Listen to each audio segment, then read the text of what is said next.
Hello everyone, and welcome to the very first episode of People with Disabilities Doing Stuff. My name is Joey Ellis, and I'm here with my friend Kevin States and our very first guest, JP Williams. Thank you, JP, for joining us. What we're going to be focusing on is just sharing the everyday stories of the lives of people with disabilities, and just highlighting the great things that everybody's doing. So again, thank you everybody for joining us. Kevin, you want to get us started? Yeah, that'd be great. Thank you, Joey. Joey, I've known you a little while. Just kind of like you highlighted, your everyday average Joey. That's right. So anyway, our focus is mainly just, disability is a part of us, but it doesn't totally define us, and just telling us, we just want to know who we are and our stories, and hopefully, we get to educate and learn from others too. And JP, I've known you a little while too. Yes, sir. And I appreciate you joining us as our first guest. And just kind of wanted to start us off. Tell us a little bit about who you are and tell us about your story. Yeah, so when it comes to disability, I was born with retinopathy of prematurity, only in this eye, in my left eye. I never had sight in my right eye. It was limited, but I could do things like ride my bike, watch cable television, saw a lot of things there growing up. Just living life like a normal, quote unquote, sighted child up to the age of 10. And then the vision in this eye started to fade, so they went in and they attempted a surgery called the sclera buccal surgery. And at that time, after that surgery, my sight did not return, and then had a lot of surgeries after that. So it was a tough year at 10 years old, to deal with losing, huge change. Mm-hmm. And I was 10 years old at that time, and you fast forward 40 years now, I'm a 50-year-old man, and looking back at the road to acceptance and how that's not a linear path, it zigzags all over the place. And but it did teach me at a very young age that life can fall off script, unexpected things can happen. And so there was an adjustment, not only for myself, but my parents and my siblings, and grappling with loss, at a very young age.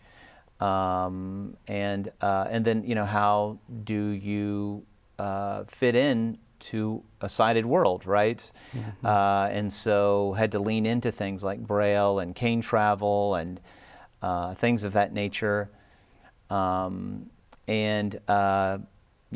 that's sort of my, long story short, path when it comes to having a disability and what occurred in my life. So you mentioned there was a lot of change there. How did your friends and your peers at 10 years old, how did they adjust to it? It's interesting. Kids are so adaptable. Mm-hmm. For me, at the time, it was something that I was going through firsthand, and so I didn't know any different. Mm-hmm. Obviously, when you're a parent and you see a child going through something that's painful, mm-hmm. I can't imagine, what they were thinking at the time. I do know that now looking back, because my parents were human. We as human beings, we're always looking for ways to cope when things happen to us. Mm-hmm. So I feel like our family really leaned into, positivity, and that can happen where something happens and it's like, your disability is going to change the world, or, kind of right. Using it to sort of exceptionalize. But I understand that now because, they were trying to make sense of what happened, Mm-hmm. And I didn't know it then, but we can all romanticize and exceptionalize disability, because the alternative is maybe to feel sorry for, right. or to have low expectations. So around my family, that was kind of what we leaned on, and then sort of a faith-based perspective of, God's going to use your disability to maybe change the world, or you know, and I get it, you know. Again, it was a way of trying to cope and trying to move forward, and we Just to all be have our positive, ways yeah. of doing that, you know, and learning through it. But as far as my peers, my you know, kids in the neighborhood, and you know, we were 10 years old, you know, so it was wild. My parents, one thing that they did, they weren't overprotective, so I was still out in the neighborhood on my scooter. I was out in the neighborhood running around, you know, because since I saw the streets that I grew up on, I kind of had it mapped out in my brain when I lost my vision completely. So I was still running around all over the place, you know. And my parents, yes, they were always concerned. I know they loved me, but they also gave me space to, you know, sometimes if you don't learn how to fall down and get back up, it can be a hindrance, you know, later in life. So I'm really grateful for the fact that my parents did give me room to move forward the best I could with the other kids in the neighborhood. And to be honest with you, I mean, we were so young at the time. I don't think we didn't really think about it. We didn't really. You just kind of moved on. Just kind of moved on, Yeah. you know. It's sort of interesting. that. That's a good question because I've never thought about that before. Okay. But yeah. And I would imagine having that where they just kind of treated you the same, that kind of eased the transition a little bit. Yeah, absolutely. Yeah, my classmates, pretty much from what I can recall, what I can remember in elementary school. Yeah, we all just there again. Kids are so adaptable, and we just kind of moved forward. Yeah. You know? Where did you grow up, JP? So I was born in Clarksville, Indiana. The first 5 years of my life, I lived in Louisville, Kentucky, and then my family moved to Dallas, Texas. So for the first, 6 to 15, I lived in Dallas, which was I'm really grateful for because it was very much a melting pot, and so I had friends of all different cultures, and at a very young age, I think it benefited me, being in a big city. And the resources there for people with disabilities was really positive.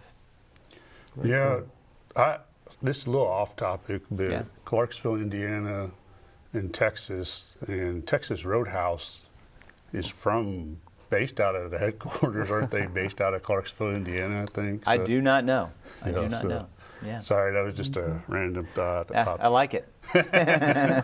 But you did mention earlier that learning to use read Braille and those using different resources such as canes. How did that work while you were still doing school? Did you do it like after hours? What did they do school wise for you there? Well, my family, we all knew that the sight in my left eye was going to probably fade in time. Okay. So one thing that I'm very grateful for, my parents made sure that I knew Braille. I mean, I started learning Braille at the age of 4, and cane travel was the same way. So basically, I would have vision instructors come in once a week to work with me. I would be pulled out of classes with my peers, but and they would work with me one-on-one when it comes to Braille and other accessible ways of doing things, and mobility training was the same way. So, yeah, once I went completely blind, I already kind of knew those tools and knew those practices. So it was sort of seamless, kind of in a way, actually. They didn't start teaching me after I went blind, which happens quite a bit, from what I understand. To people. So you had a very proactive approach to learning how to navigate that world. Fortunately, yeah, very Right, fortunate in that right. way. Yeah. So as you continued in your education, as you became an adult, were you able to go to college? Or? Yes. Okay. So I ended up attending and graduating from the University of Tennessee, Chattanooga, Okay. with a bachelor's in music, and I minored in psychology. And then after that, started the path of working full-time as a singer-songwriter out of college. I was living, or I moved actually after college to the Atlanta area, Atlanta, Georgia. Played a lot of gigs, went on the road, did the indie thing in the Mid-Atlantic, Mid-America regions, and played a lot of colleges, things of that nature.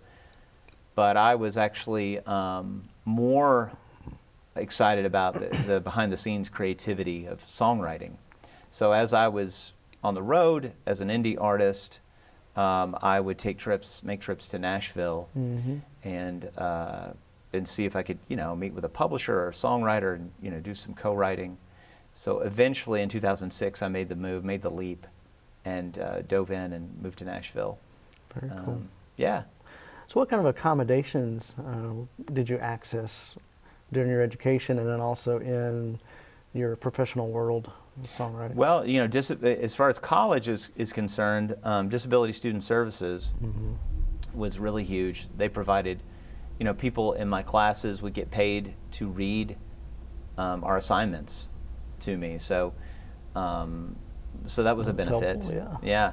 And I'm aging myself, but at that time, people would have these handheld tape recorders, and they would read the text assignments and things like that, and then I would get those back. And screen readers, which I still use heavily today.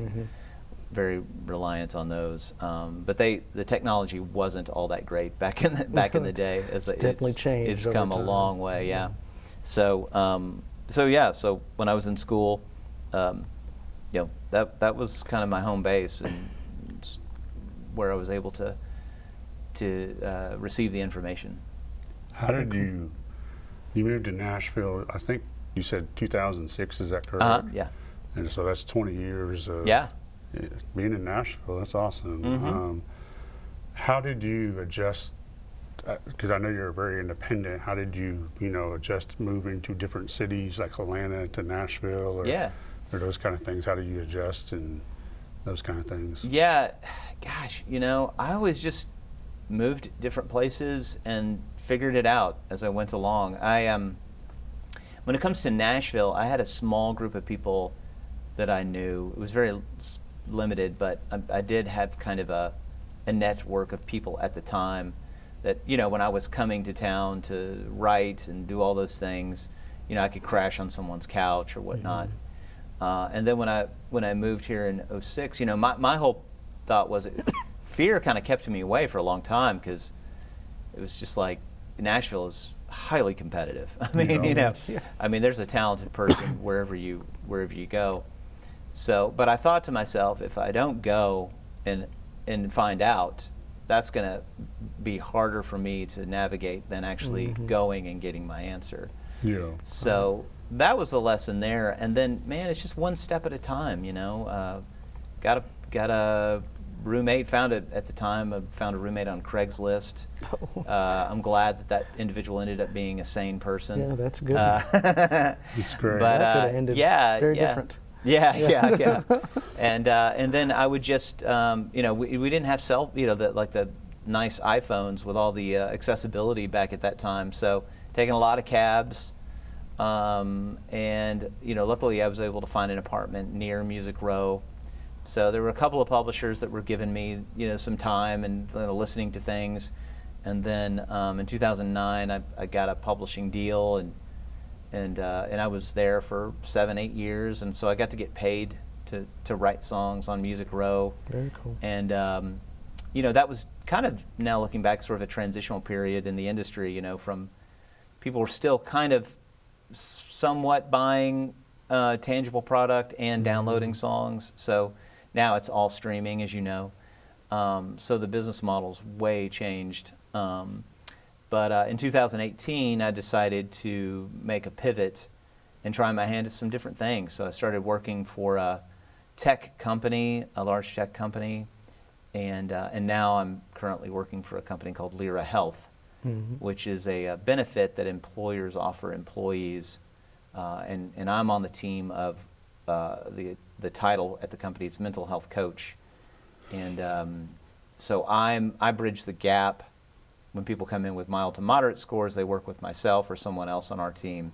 And when they're more severe, they're referred to someone more specialized in the therapy program. So I'm having a blast doing that currently. And yeah, it's one thing that disability has taught me is to be flexible in life, because things change, and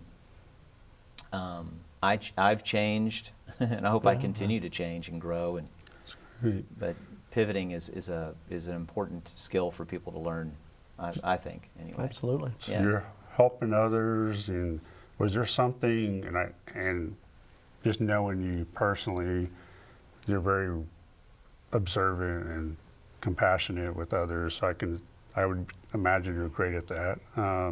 Was there something that drew you towards being a mental health coach or anything like that? Well, it's interesting because when I was working, especially in Nashville, so that there's a big emphasis on co-writing with people. So you show up, and it's a very human experience if it's the right mix of humans in the room, where it can be kind of organic, and you jump a lot of levels because, creating music is a pretty vulnerable experience. So you get to hear a lot of life stories, and so for me, music and that human interaction, I remember when I was making a transition to other things and just experimenting, trying new things, the thing that I missed the most was that human interaction. And so that was sort of what drew me to the field. When I was, like I mentioned, when you pivot, dots connect, and allowing those dots connect to connect is an important thing to be mindful about, paying attention. But when I was working for that company, they offered the benefit of a coach, someone to work with on goals and anxiety and mindfulness and things like that. And so I asked my coach at the time, how did you get into this field, And he told me his steps, so I just went and modeled what he did. And then that led me to open my private practice, and then I eventually started with Lyra Health. Very cool.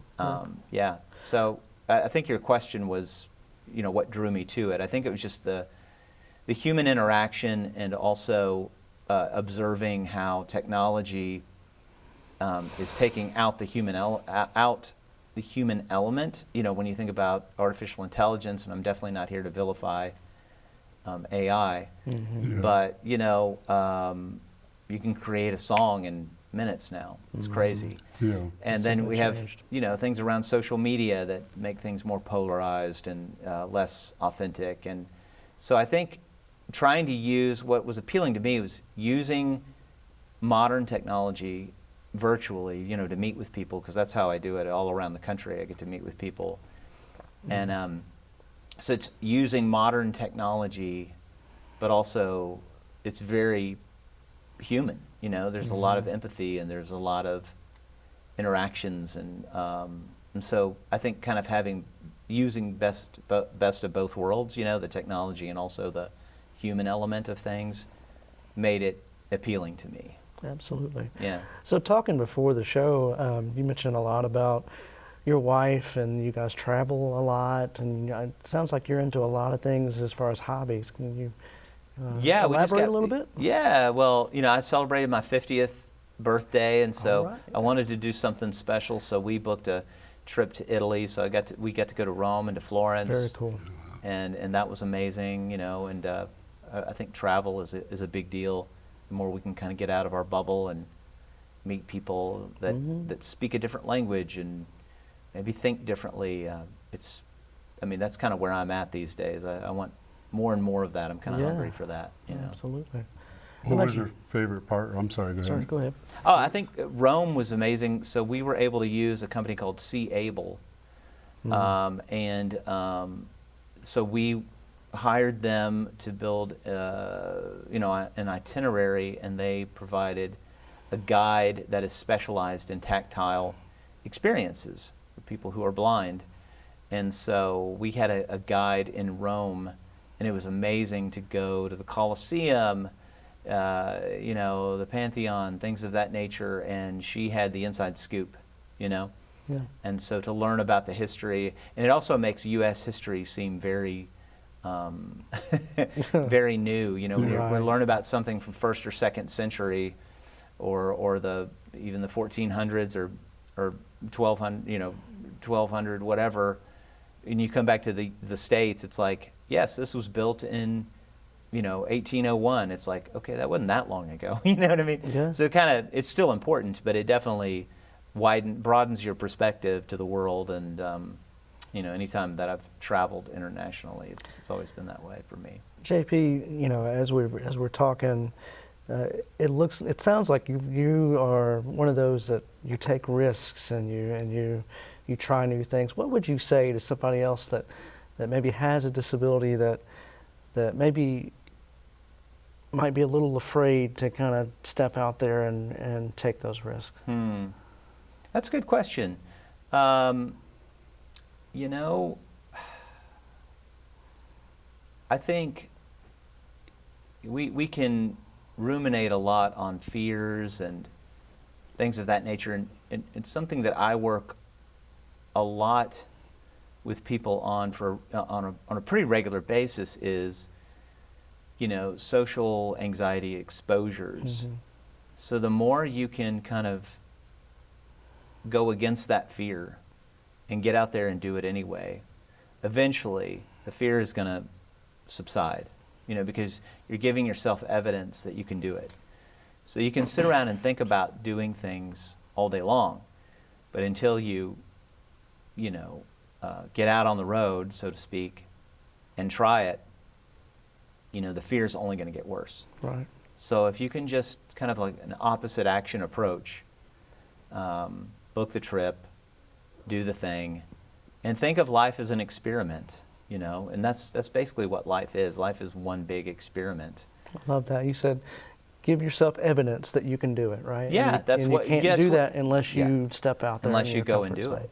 That's fantastic. Because we can live a lot of things in here, but until we get out of our heads and more into our lives, we're just gonna sit here, Right. and the mind is always going to go to the worst case scenario. But yeah, with the right training and the right community around you that's supportive and doesn't try to coddle or overprotect,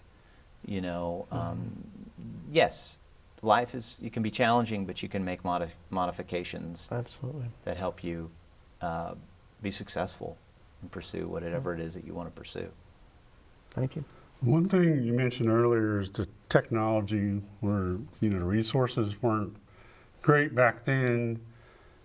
Have you utilized technology some and or seen changes or different changes out there that have kind of helped with the independence and those kind of things? Oh yeah, like modern technology? Yeah. Yeah, well, you and I were talking about the meta glasses. Yeah. And that's a cool tool.